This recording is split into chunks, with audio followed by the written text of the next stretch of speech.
नमस्कार अंगनवाड़ी चाकरी आशायी प्रार्थी मानू आज आउ एक नुआ भिडियो स्वागत करुच्ची।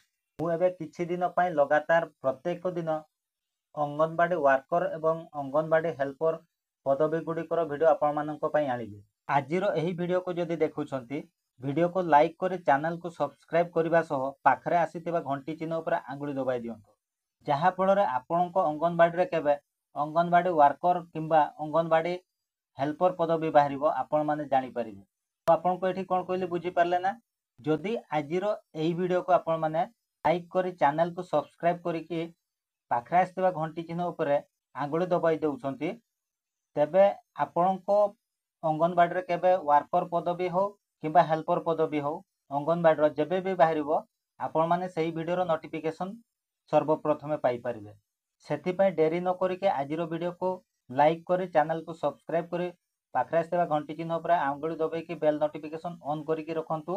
आपण को अंगनवाड़ी केन्द्र पदवी विषय आपण मैंने सर्वप्रथमे जापर।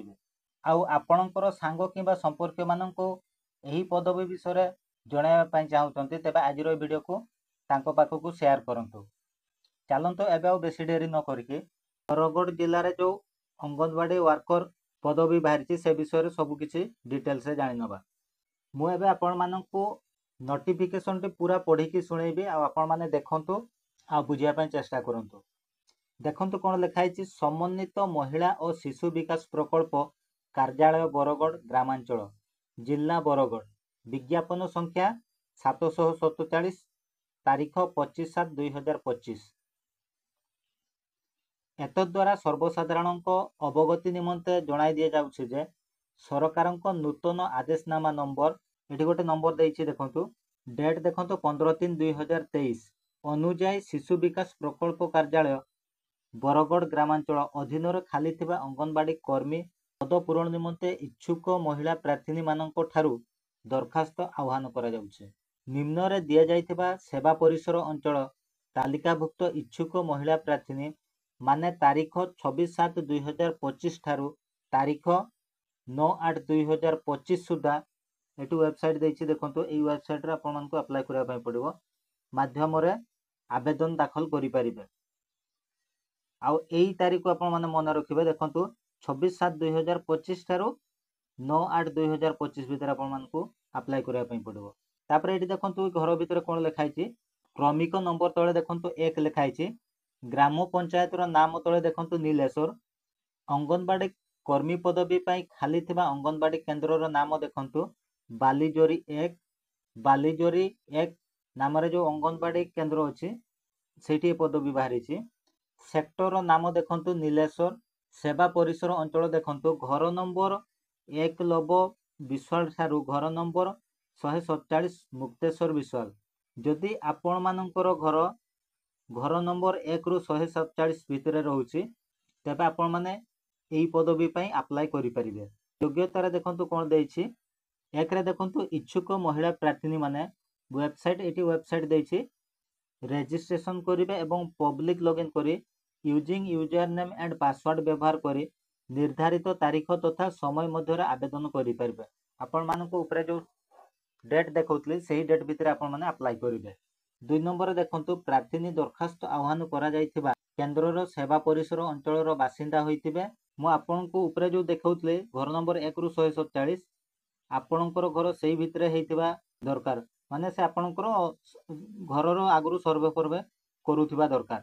3 नंबर देखंतु कोन लिखाइ छि प्रार्थीनी को बयस चलित वर्षर प्रथम दिवस 1/1/2025 सुधा 18 वर्षर कम और 35 वर्षर अधिक होई नथिबा दरकार। जो प्रार्थी माने आवेदन करिवे तांकर बयस 1/1/2025 सुधा 18 वर्ष रु कम होई नथिबा आउ 35 वर्ष रु अधिका होई नथिले से माने आवेदन करि परिबे। शिक्षागत योग्यता रे देखंतु कोन देछि 4 नंबर देखंतु प्रार्थी को शिक्षागत योग्यता अन्यून युक्त 2 पास परीक्षा रे उत्तीर्ण होई नथिबा दरखास्त विचार को निया जीवन नाही। जो माने +2 रे फेल हेइछंती सेही दरखास्त को विचार को निया जीवन नाही। भाषागत योग्यता रे कोन देछि देखंतु 5 नंबर रे देखंतु प्रार्थी को ओडिया भाषा रे ज्ञान थिबा अर्थात ओडिया रे स्पष्ट भाव रे लेखि और पढ़ी जानिथिबा बाध्यतामूलक अटे।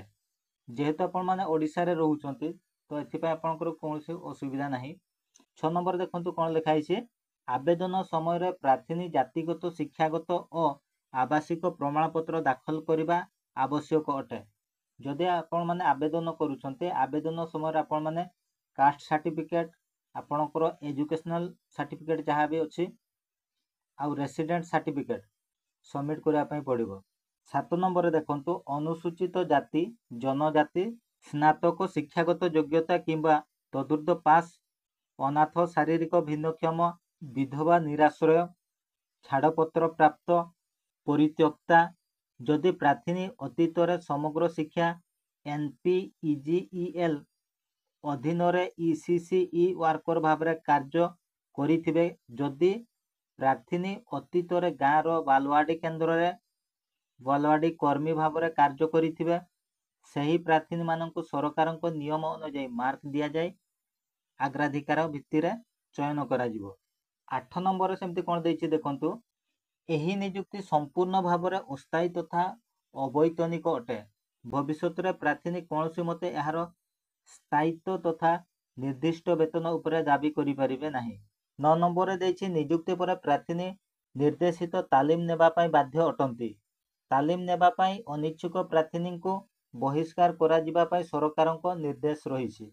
10 नंबर देखंतु दरखास्त दाखल समय प्रार्थी तांकर मैट्रिक थारू आरंभ करी समस्त शिक्षागत योग्यतार नकल प्रमाणपत्र मार्कशीट रो उभय पटर प्रमाणपत्र आवासिक और जातिगत प्रमाणपत्र रे निजर दस्तखत सहित दाखल करिवे अर्थात आपण मानकु सेल्फ अटेस्टेड करिया पई पड़िबो।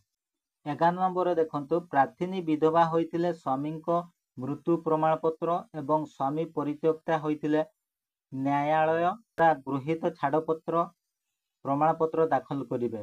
प्रार्थी अनाथ निराश्रय होइतिले सरकारक द्वारा प्राधिकृत अधिकारी द्वारा प्रदत्त लिखित प्रमाणपत्र नकल दाखल करिवे। 12 नंबर देखंतु तारीख 11/8/2025 पूर्वाह्न 11 घटिका ठारू अपराह्न 1:30 घटिका मध्य प्रार्थी आवेदन करिथिबा समस्त मूल प्रमाणपत्र सहित शिशु विकास प्रकल्प योजना अधिकारी कार्यालय बरगढ़ ग्रामांचल ठारे सर्टिफिकेट जांच निमंते उपस्थित रहिबा हेबे। जदि आपण माने एही पदवी पई अप्लाई करूछंती तेबे आपनकु 11/8/2025 दिन पूर्वाह्न 11 टारू अपराह्न 1:30 मध्य शिशु विकास प्रकल्प योजना अधिकारी कार्यालय बरगढ़ ग्रामांचल ठारे आपनकु उपस्थित रहिबा पई पड़िबो सर्टिफिकेट वेरिफिकेशन पई। 13 नंबर देखंतु असंपूर्ण अप्रासंगिक तथ्य थिबा दरखास्त नाकच करा जिवो। विद्रोह अधिक विवरणी पाई किंबा सेवा सर्वे परिसर अंचल जानिबा पाई चाहुथिबा प्रार्थी वर्तमान कार्य करुथिबा अंगनवाड़ी केन्द्रर कर्मी सहित जोगाजोग करि परिबे। आजिर भिडियो रे आपण माने जानिले बरगढ़ जिल्लार अंगनवाड़ी कर्मी पदवी विषय रे। आसंता कालीर भिडियो रे आपण माने जानिबा बरगढ़ जिल्लार अंगनवाड़ी हेल्पर पदवी विषय रे।